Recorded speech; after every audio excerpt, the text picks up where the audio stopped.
Three, two, one.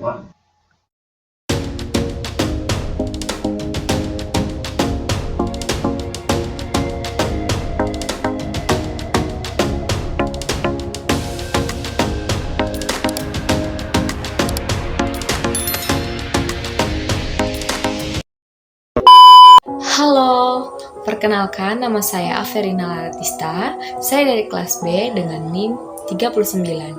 Di sini saya akan menjelaskan materi sedikit tentang ejaan. Ejaan terdiri dari 5 materi.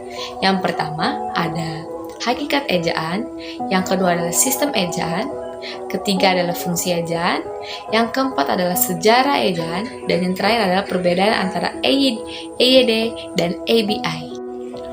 Yang pertama adalah hakikat ejaan. Ejaan merupakan suatu aturan yang mengatur suatu tulisan dalam pembentukan huruf, tanda baca, penulisan kosakata dan bentukan kata, penulisan unsur serapan, afikasi, dan kosakata asing.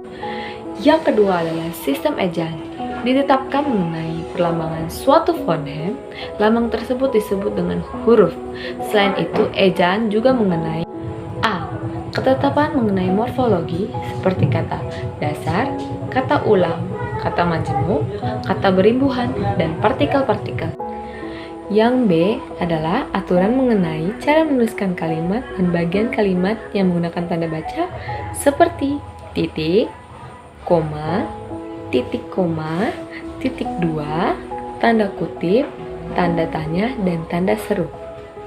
Ejaan bahasa Indonesia sering terjadinya mengalami segala perubahan, penyempurnaan, dan pengembangan yang dilakukan sejak tahun 1901 sampai dengan tahun 2015. Yang ketiga adalah fungsi ejaan. Menurut Romansyah, ejaan memiliki fungsi sebagai landasan pembakuan tata bahasa, kosakata dan peristilahan, serta alat penyaring masuknya unsur-unsur bahasa lain ke bahasa Indonesia.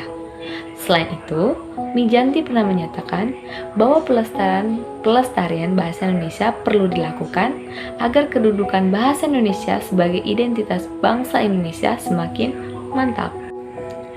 Yang keempat adalah sejarah ejaan bahasa Indonesia.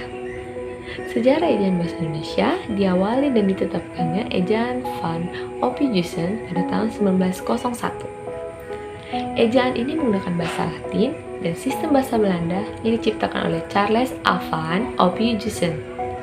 Ejaan Ophuijsen ini berlaku pada tahun 1947. Ejaan Republik berlaku pada tanggal 17 Maret 1947. Dan yang terakhir atau yang kelima adalah perbedaan antara EYD dan ABI. EYD adalah aturan tata bahasa Indonesia yang berlaku pada tahun 1972 sampai dengan 2015. Sedangkan ABI adalah aturan tata bahasa Indonesia yang berlaku pada tahun 2015 sampai dengan sekarang. Beberapa aturan dasar pada EYD dan ABI. Yang pertama, huruf kapital, huruf miring, penulisan kata, penggunaan tanda baca, penggunaan tanda hubung, kata baku, tanda titik, kata depan, imbuhan, dan penulisan angka dan bilangan.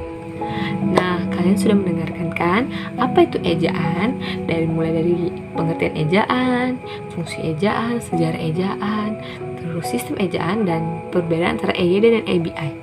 Jadi kita bisa simpulkan dari video ini bahwa ejaan bahasa Indonesia juga menetapkan aturan tentang pemisahan dan penggabungan kata seperti pada tanda hubung yang terdiri dari berbagai macam unsur.